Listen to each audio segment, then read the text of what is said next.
they actually track at what point of time you logged in which day you logged in. I was also looking into one case study where Microsoft was building a data center underwater, right? And because the cooling mechanism over there was more eco-friendly. If a person is a fresher or if he is working to some other industry, how he can enter into data analytics? So you mean a person from a non-tech background can also learn Python and get into data analytics? Hello guys, welcome to the podcast series with CA Saksham Agarwal. So guys, today we are going to discuss the most demanded topic for this podcast, that is data analytics. So guys, we already know that data analytics industry is booming and numerous job opportunities are being created in this domain. At the same time, companies are offering very high packages in this domain. But the real question is how we can get into data analytics industry. At the same time, if we are working into some other industry, how we can get into data analytics, or that is how we can switch our career. Or we have just graduated from our college and there are several career options. Why we should choose data analytics? And the most important question, what exactly is data analytics?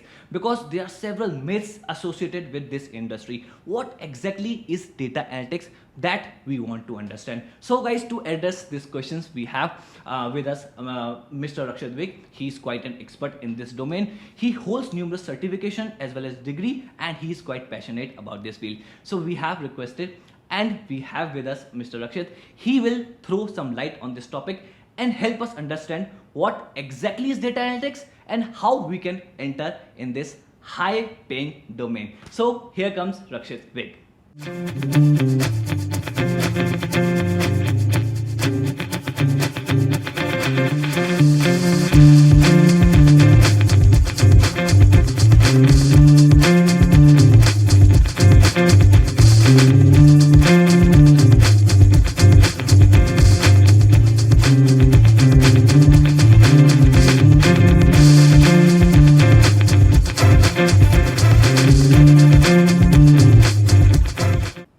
So Rakshit, why don't you introduce yourself to the audience? Thank you so much, Saksham, for having this introduction, and I am as excited as you are for this podcast because in analytics there is a lot of fuzz and a lot of boom and a lot of misconception that is going around, and in this podcast we will try to answer all those questions and make it as valuable as it can. So I'll try to add as much insight as I can for your students and your customers. So Rakshit, I'll tell you the flow of this podcast. So we have been receiving numerous questions from our candidates and we have shortlisted 4 major questions among them. And from these 4 major questions, there are several sub questions which I'll ask in between. So let's start with the first question, that is why data analytics industry is booming and why there is so much hype around it. We understand that numerous jobs are being created, companies are offering very high package, but why suddenly this industry became so popular? Because earlier when I speak 3-4 years back, I didn't know about this industry. I had a little bit idea, but I never thought that this industry will be so big in the future. So why this industry is booming and why so much hype around it? So one thing that we have to understand is analytics is not something new. Analytics has been into existence from a lot of time. So if we go back to the late 90s, at that point of time, if we have to predict the stock price, so we used to look at the past data of that stock. We used to analyze the pattern, and based upon that, we have to see the support and the resistance, and then we take some decisions based upon some algorithm, based upon our knowledge that okay, this stock might go up or might go down. Right? So that is also data analytics because you are also analyzing data at that point of time. And if you go to the early 2000s, right? So at that point of time, if you, let's say, have to go to some chemist, for example, and if you order some medicine, so that particular person will also think that, okay, if I have this medicine or not. So he'll go back, he'll check, and then he'll come back to you that, okay, we don't have it. Right? So he is also acting on the basis of data. Okay. But now what the scenario is, the amount of data that is being generated is increasing exponentially. It is increasing many folds. Now we are not dealing in, let's say, few thousands rows. We are dealing in millions and billions of data. In fact, the project that I am working upon right now includes around 30 millions of records, right? So with this volume of data, it is not, it is not easy for our brain to handle all those sort of data and also to capture the insight for that data. So for this, now company needs professional. They need people who can handle their data, who can transform, clean their data, torment and torture their data to get the relevant insights, because those are the insights that will power their company decisions. That is known as data driven decisions. Okay, and the executives are looking for those decisions because data is the new oil and it has the power to actually reflect the status of the company and also to change the mindset of the executives. Okay, this is the way we can go because I am seeing the data on my screen. All right, this campaign went well and we should go with that campaign. In this particular month my sales got high, right? So all these analysis, now analysts, let's say data analysts, are in a position to actually change or alter or recommend solution to their business. So that is why people now need, or organizations now need, people or professionals who can handle, transform, clean, optimize their data so that they can take data driven decisions that can optimize their operation, reduce their cost or increase their profits. So like I have some conclusion regarding this data analysis. Correct me if I am wrong. So earlier the data was generated, right? But it was so less that a human brain used to process it. Now the quantity has increased, right? Exponentially. For that, we need data professionals. At the same time, several tools to process the data, right? Like as you said earlier, Excel used to process the data. Now the data is in millions. The rows are in millions. So Excel has some limitations. For that, we will be using several data analytics tools, right? Which are to be used by data analytics professionals to generate the meaningful insights out of it, right? So that is data analytics, right? Or there is some other meaning of this? Yeah, in a nutshell, in very layman terms, you're right that since the data is in huge volumes, we need specialized database systems, we need specialized skills, specialized tools, and special visualization system to understand that data, and we need professionals for that because it requires skill, right? You should have that skill set. So you're absolutely right. In layman terms, since we have a lot of data, we need people to analyze it, we need people to give insight to it, because everyone knows that data is the new oil. And a lot of organizations who haven't realized it yet have also started to realize it and are moving towards an infrastructure that is data driven. So maybe that's the reason of the numerous job opportunities in the market and high package, right? So that's the end of the first question. So we have second main question, like, so it is how a person, like if a person, he is working into some other industry and he wants to enter into data analytics. So how he can switch his career. At the same time, there is a fresher, a college graduate who has numerous like career options. Why he should choose data analytics? So that's the most important question. I'll come back to the first question first, right? So over there you said that why people, or why there is such a huge hype of analytics, right? So it's not only about recruiting people. Analytics has actually benefited organizations. So if you look into the success story of Netflix, of course, I mean, as of now I read a news that it lost around 200k subscribers. Right. But having said that, Netflix is a heavily data driven firm, right? So it is leveraging analytics to its best. They actually track at what point of time you logged in which day you logged in, right? You are seeing a particular video, which section of that particular, let's say, web series you rewatched again and again, right? At which point of time you left that series. So why is that scene not relevant to you? So in the promos, right, of that particular web series, they will not include that scene. So this is the depth of analytics that Netflix is following, and they have been really successful in doing that. And also, if we look into the success of Amazon, so Amazon is like one of the first companies that were really serious about analytics, and now other companies are following their path, right? Because Amazon has been also really successful. One simple example that I can give you is, once you go to the Amazon website, the front page that you see is customized to you, is customized based upon your preference, what you like, what have you saved, how did you scroll, what have you saved in your cart. And the second example that I can give, once you add some item to your cart when you're buying on Amazon. So for example, you added laptop. Now Amazon is smart enough to recommend you products that is complementing that particular laptop. Right? It will recommend you if you want to buy a mouse, if you want to add a keypad, if you want to extend your warranty of the laptop and stuff like that, if you want to have screen guard for that laptop. So Amazon is able to do that, right? It's in a position to do that because it is analyzing the data of millions of customers who have bought that item in a bucket. Right. In a nutshell, they are trying to increase your bucket size, right? Your ticket size, so that they can extract as much as they can, and also to increase their profits for sure. And this is what more or less Facebook has been doing. So Facebook has also been really successful in doing that. So if you see, if you are scrolling on Facebook or Instagram, right? So actually they have created a profile for you. Okay, you are the person who likes Adobe Photoshop, who is a male, who has this type of salary bracket. This is the age bifurcation. This is where you live. This is what you like.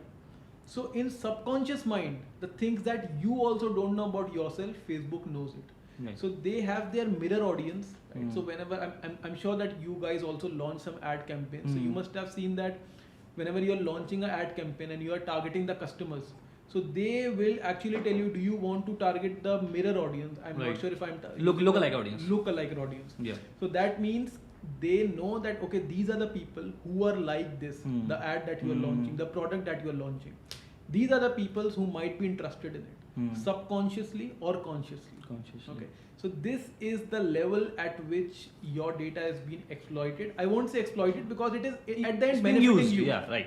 It's benefiting you in the sense they are showing you the right product. Right. Content, and if you are getting the right product, then you might buy it if it is valuable to you, right? Right. So when companies are getting the benefit of analytics, right, they have given them the results.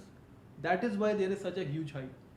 And if I may give one more example, like I was reading a case study of Walmart. So they were analyzing the data because it's a retail giant and they generate millions and billions of data, right? So in a study, they figured out that if a person who is coming on Walmart.com, and if the load time of that person increased from 1 second to 4 seconds, right? If their website or servers were not responding well, the sales declined sharply, right? And if the load time was within 1 second, that person had a higher chances of buying a product. So all this is only possible if you have the data. Right. If you are capturing that data, then only you can work on it. That's right. So sorry to interrupt, Rakshit. So earlier you were telling me regarding the Netflix story, right? So that I understand, if I am watching a particular kind of content, the Netflix will recommend me the similar content. That I can understand, right? But when you say the Netflix is capturing the data of the user, I understand there are millions of users, if I am not wrong, of Netflix. So how is it possible that Netflix is capturing the data when the customer is leaving a particular series, right? At which section he is leaving, in which language he is watching, why he is interested in this section. So how is it possible for a company to capture this much data and then drawing the meaningful insights out of it? Yeah, of course. I mean, companies are in a position now because they have huge data centers. So data centers for the people, I mean, it's a place where a high processing computers are deployed, right?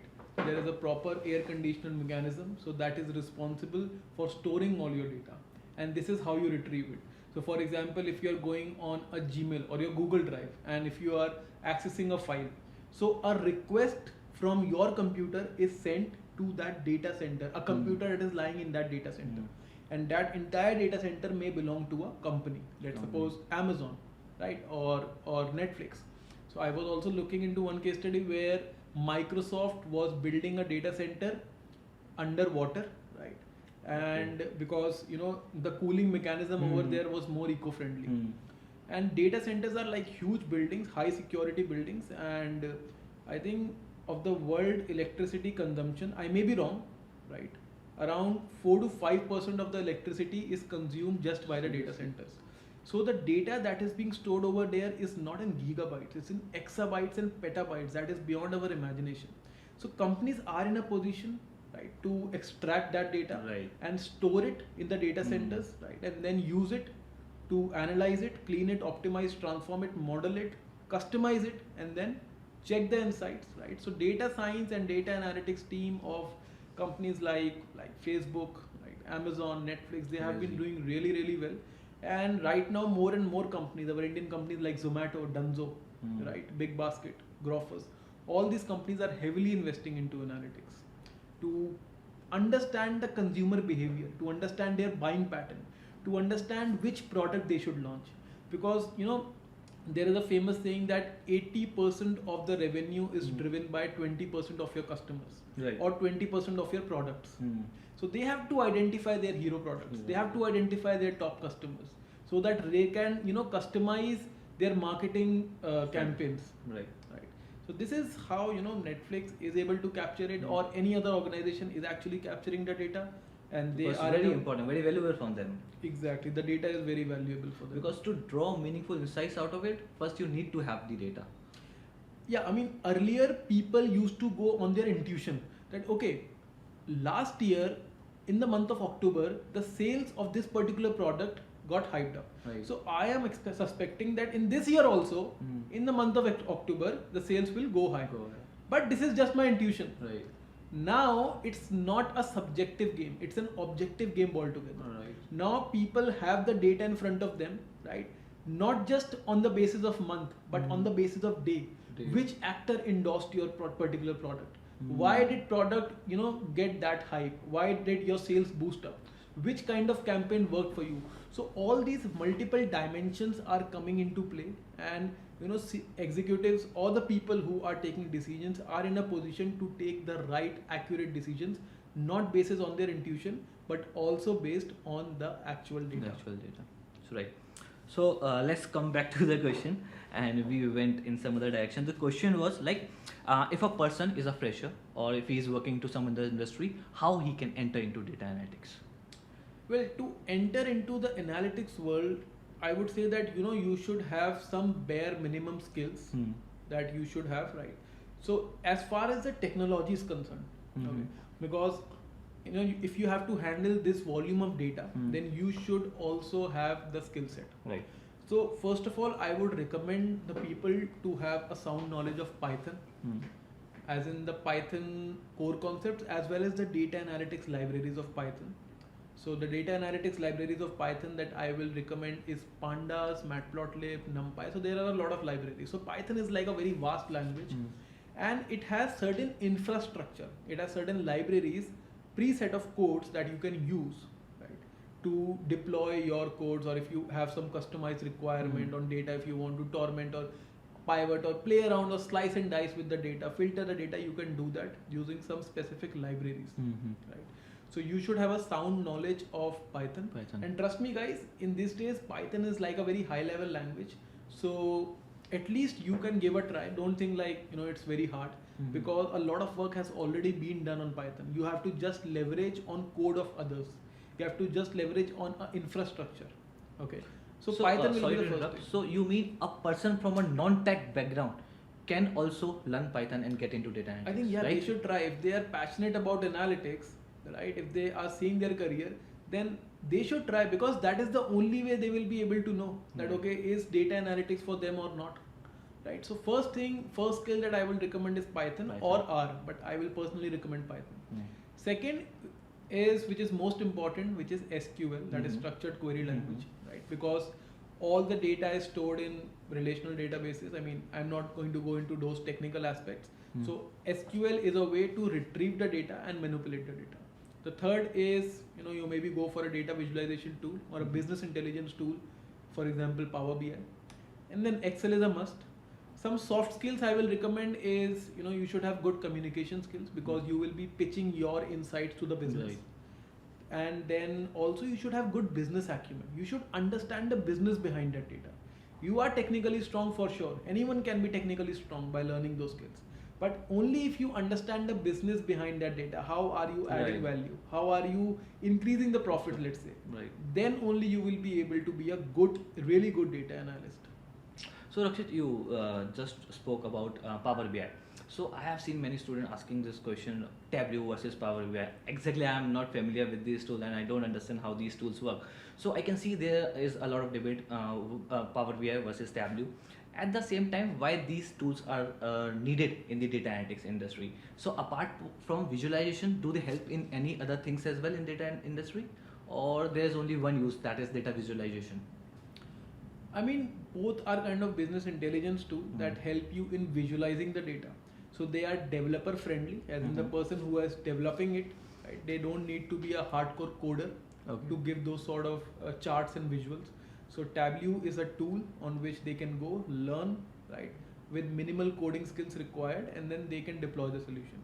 Same is the case with Power BI. Both tools are really good, right? But there is some pros and cons of Tableau and some pros and cons of Power BI.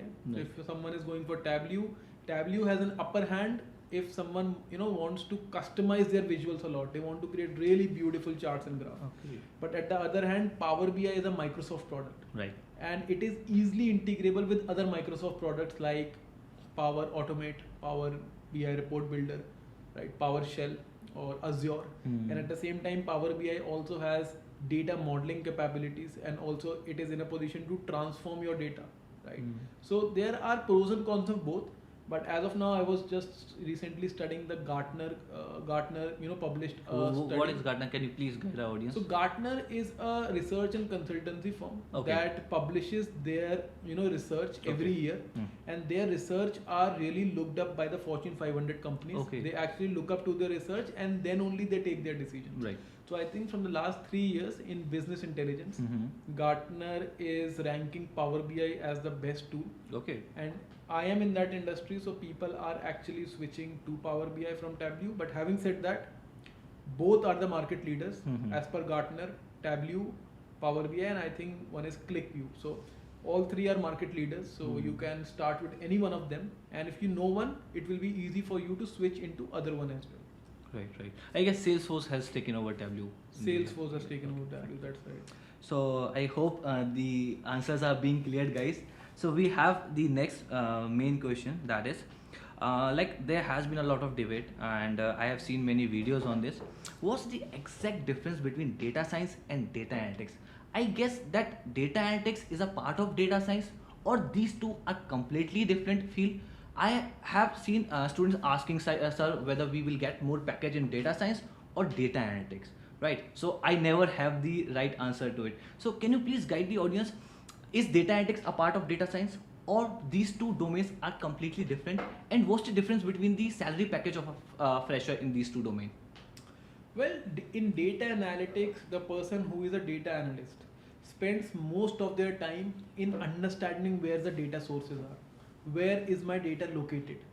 And then they will spend most of their time in understanding the data, in cleaning the data, modeling the data, making sure that the data is picture perfect, right, before feeding into, let's say, in Power BI or Tableau. So they spend most of their time in the process of creating a picture perfect data. Right.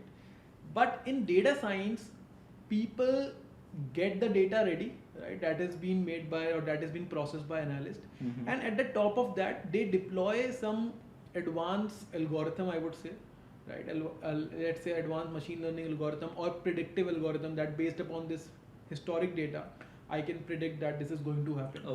Or they will deploy algorithms that will cluster some customers, that these are your customers who are buying a lot but you are not paying much attention to them. These are the customers who are buying a lot and you are also paying attention to them. While these are the customers who are neither buying nor are you paying attention, and these are the customers that are not buying but you are paying attention, right? So it will cluster your customers, and in that way you will be in a position to take absolute decision that these are the customers who are buying but I am not making good offers to them. So this is data science. This is data science. I mean, I would say that data science or data analytics is still an evolving field. So if you are a data scientist, then also you might do a lot of work involved as a data analyst. And if you're a data analyst, then also you will be doing a lot of work as a data scientist. But as a fresher, I would say if you don't have that coding background or science background, you should not go into data science stuff, because it becomes more and more technical. Technical, right? As of now, if I look at the demand for data analyst is much more than data scientist. Okay. Because companies first of all want to have that infrastructure in which they can, you know, have a clean data. Then only they will be able to deploy some advanced algorithm. Okay. So as of now, if you are absolute fresher, you can go for data analyst. As in over there, you should know SQL, Python, as I say, Power BI, right? For data scientist also, you should know SQL, you should know Python. But you will be deploying some advanced analytics algorithm over there, right? For a particular use case. Machine learning. So over there, you should have a good mathematical skills. You should have good statistical skills. So data science, in more technical aspect, is a different ball game altogether, and data analyst is again a bit different ball game, right? Data analyst people are less technical, I would say. I mean, it's not a general term, but they are more close to business. They understand the business as well. But data scientists are like core coders whose job is to deploy advanced algorithm and then make sure that, okay, based upon these factors, I can predict this is happening with this much accuracy and do all those sort of stuff. So I can say this is still a gray area, but data analysis is a part of data science. Can we conclude that in a layman terms if we say? No, I would not say that the data analysis is a part of data science. They both are, you know, meeting somewhere in between. And a person who is an analyst can also do a work for data scientist. If it's a medium scale organization, they'll ask you to, you know, you upgrade your skills. And if a person is a data scientist, then it is not like always they will be deploying advanced algorithms. They might also be using Power BI or Tableau, right? They will be doing, they will be also interacting with the business, understanding the data, giving them the insights. So it's an interchangeable field as of now, but in the coming years, right, it will be more and more segregated because analytics is still an evolving field. If we go back, let's say, 10 years from now, hardly anyone was talking about analytics, right? So it's still an evolving field, but if you're a fresher or if you want to switch your career as a fresher, then I would say that go for data analytics and learn Python, right? Learn how to use pandas, build your personal profile on Kaggle. So as you said that how do you get into analytics as a fresher? So it's very important to build your personal profile, as in code on Kaggle. Kaggle is like a social media platform for data analysts and data scientists in which you can participate in competitions specific to analytics. You can code over there, right? So you should build your personal profile. You should work upon building your personal portfolio, personal brand that you can pitch to your recruiters and win their trust, right? So you have to work upon Kaggle, HackerRank, and then build some dashboards on Power BI, right? So you should have that sort of repository, publish your codes on GitHub, and then, you know, pitch it to your recruiters. So that way you will be segregated from the crowd, and in that way you will have much higher chances in getting selected. Because at the end of the day, why people or why companies are, you know, looking for experienced one? Because they know they don't have to spend a lot of energy in training them. Right. But as a fresher, if you'll make the recruiter believe that you don't have to spend any energy on training me, I have my personal profile. You can look at my projects. You can look at my Kaggle profile, let's suppose. You can look at my GitHub profile. It enhances the credibility. Exactly. I mean, this is how you will be able to add more credibility to your profile. Right. And if you want to get into analytics, I think this is the right time because everyone is moving to the digital ecospace. Right. And I think most of the companies have moved over there and all the industries are actually over there. And because all the customers are over there and we are generating data for them to launch the right product at the right time to the right customer with the right ad campaign. So if you want to get into analytics, so yeah, I think starting with Python, SQL, Power BI or Excel, right? Excel is also required in your ad hoc analytics tasks. So this can be a good start, and I think you should definitely give it a try if you are serious about analytics or if you want to get into that field. So along with the audience, even I am learning a lot new things about data analytics. So Rakshit, I have the next main question, that is, so what is the future growth of this industry? We know that currently there is a huge gap between the demand and the supply, but we also know that with a period of time, this gap will be filled at a very rapid pace, right? So suppose like if we talk about next 6 months or next 1 or 2 years, so still there will be demand of this industry or the gap will be filled very soon. So what's the future growth of this industry? Well, I think I was reading one of the article where they predicted that this industry will go or will grow at a CAGR growth of around 29% 29%. per year, and that is pretty high as per the other industries. And this industries will be worth around $150 billion, if I'm not wrong. I may be wrong, right? By 2026. And these are just few numbers, right? If we look into the actual industries or the actual application of analytics into industries. So for example, if we pick up finance industry, right? So as of now, banking industries or banking domains are heavily using analytics to understand the fraud transactions. Okay, so they have the data of a transaction, they are tracking the location, they are tracking how much amount got deducted, and what is the flow of that amount. That okay, this amount was flowing from A to B, B to C, and then coming back to A. So what is the flow of that? And they have certain set of rules and algorithm deployed, especially in Russia-Ukraine war. So a lot of fraud transactions are happening over there. So banking sectors are actually deploying analytics technology and hiring analytics professional to rate their transaction, to give a probability that if this transaction is a false transaction or a fraud transaction or not. There are chances of this. And if those chances exceed 90%, let's say for a couple of time or consecutively, then they might block that person. And this is just one use case. If we look into the marketing industry, it is used heavily over there, right? People or marketing analysts are using the data to launch the right campaign. They should know that which campaign is working for them, right? If people are clicking on their ad or not, and if people are clicking, right, they are buying their product or not on their website. It is used in supply chain industry, right? So with the after COVID, a lot of supply chain got disrupted because we were sourcing a lot of stuff from China, and everyone was doing that. And since the major outbreak was in China, so the supply got disrupted and we were not able to get the product, especially the electronics one, right? The semiconductor shortage was there because we were sourcing it from Taiwan, right? So in supply chain, to strengthen the supply chain of the companies, right? So if the demand of that product increased based upon the historic sales data, I have my multiple manufacturers, multiple wholesalers in different geographical location, right? So I don't have to depend on one person. So all this is being used, and analytics is playing a very heavy role in that. It is being used in medicine industry, right? It is being used in retail sector, in logistics sectors.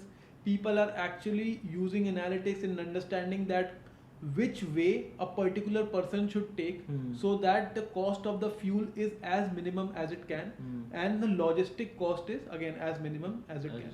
So data analytics is actually penetrating every industry possible. Okay, and if there is any industry which is untouched by analytics, it will also be covered. And if you ask about the future of analytics, so future of analytics depends upon the future of data. And if you look to our younger generation, so I went to one of my relative house. So over there they had a daughter, 2 or 3-year-old daughter, and she was not even eating her food, or whenever she used to get restless, they should just open YouTube and give the phone to her. So this is something which is happening with almost all the parents. Okay, so this way that generation is subconsciously getting conditioned to be on the digital ecospace, to be on social media platform, right? And they like gaming as well. So they are actively being on that space and generating more and data. more data. That's what much more data than what our generation was right? generating.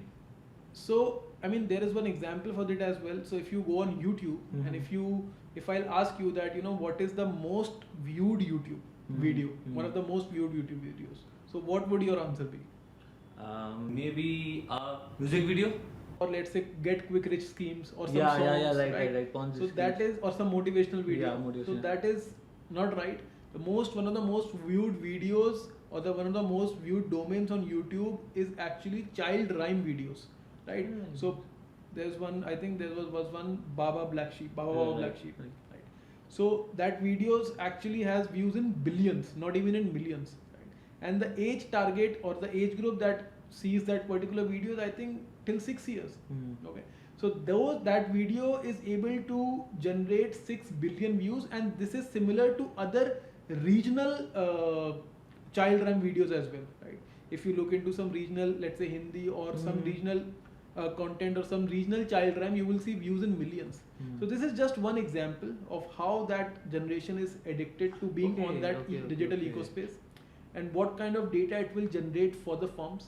Right. Okay. So I think the future of analytics is very bright. We will have a lot more data to handle, Right. and people or companies will eventually need professionals, trained one, who can handle that sort of data, right? Clean, optimize, transform it, present the insights to the business.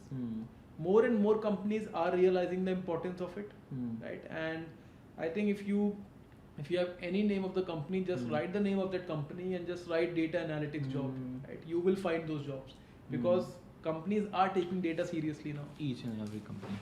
So I firmly believe the future is very bright, at Right. least for the next, I think, 10 years or maybe more than that, right? But one thing that is for sure in this field is you have to keep on upgrading. So it's not just Python, SQL and Power BI or Tableau, ClickView, right? You have to keep on upgrading with new technologies because analytics is still a evolving field. So Rakshit, one thing I have understood that this demand and supply gap is not going to fill anytime soon. And as you said, with more and more data being generated, there will be demand for more data analytics. And for doing that, we will be needing more professionals. So in the coming future, the demand is going to increase, right? It's not going to fill anytime soon. So any concluding words for our audience, like how they should start, like first initial step towards data analytics? Like we have a lot of audience from the non-tech background. We have chartered accountants, we have CFAs, because initially we started jobber.com started with accounting and finance domain, and recently we have expanded into data domain. So we have several professionals which are from non-tech background. So can you guide them with the first initial step, not going to pandas, Python and everything, the first step they should take to enter into this industry, so that they can start with it and later on they can connect with us. We have a separate career counseling team, so to guide them how they can enter into data analytics. But first let them know the first initial step. I mean, it's not important for the people to entirely switch to analytics domain, because data analytics is actually following them. They don't have to follow it, because right now, let's say if they're in finance domain, they will be dealing with the financial data. Right. And if that data is going to increase, their managers or their organization will require them to upskill in a technology with which they can handle big data. Big data as in data which is in millions, huge data, right? So analytics is actually following them. And I think it will be the need of an hour to upgrade it, to upgrade into analytics. And there has been a lot of cross-domain upskilling. So as of now, the techies are learning more and more about finance, about personal finance. So you see a lot of demat accounts being opened on platforms like Zerodha. And I think Zerodha for this last year generated a maximum profit. Right. So with this we can assume that there is a lot of cross-domain upskilling which is happening. Right? So this is applicable for the non-tech people too. They want to get again into the technology. They want to understand that, because this is the demand of the situation, right? And if they want to understand it, there is a lot of information which is available on the net, but that is in a very unstructured or scattered format, Right. And if they want to get into it, I think the best approach would be to attend the seminars or webinars, because that is what I also used to do when I was, let's say, in my college, and I still do it, right? So I still attended a webinar on data science for one of my mentors who was organizing it. So I think you should take part in the webinars, seminars, right? Initially begin with low investments, and then once you start to get that sort of confidence and interest in analytics, then maybe you can take upon any professional courses, any professional certifications in data analytics. But I think they can start with webinars, seminars, and then Right. So the first step for them will be understanding more about this industry. I hope this podcast has already cleared lots of doubt which was there in their mind. So but they need to understand more about this industry before entering into it, right? As Rakshit said, that they may be already into it, but they don't understand that they are already doing data analytics. So first of all, they need to explore more about this industry. Then they can start with the technologies like Python, SQL, and Power BI, as you told. So Rakshit, thank you for coming here and giving deep insights about this industry to our audience. And we hope that we will be soon organizing another podcast to go deep into the data analytics. And all of us already know that you are conducting several workshops, webinars to guide people how they can enter into this industry. So guys, like if you want to enroll, if you want to know more about this industry apart from this podcast, you can register for his workshop, and believe me guys, you will get a lot insights. So Rakshit, can we have the final concluding words for our audience? Yes, so that's right. If you want to enter the workshop, the link will be, I think, in the description. Yeah, we will share it. Yeah. And apart from that, again, thank you so much for having me over here. And again, yes, soon we will have the podcast too, where we will cover the more in-depth concepts of analytics. Today, I just wanted to, share the tip of the icebergs to the people who are absolute newbies, because all of your audience are generally from non-tech Right. migrating to the technical background. Right. So again, thank you so much. I hope the information was to the point and the podcast was relevant to it, and I hope your audience will like it. Right, definitely. After this podcast, we will be conducting several surveys, and we will be collecting more questions so that we can work on them and release the second version of this podcast. So guys, thank you so much. We will see you in our next podcast.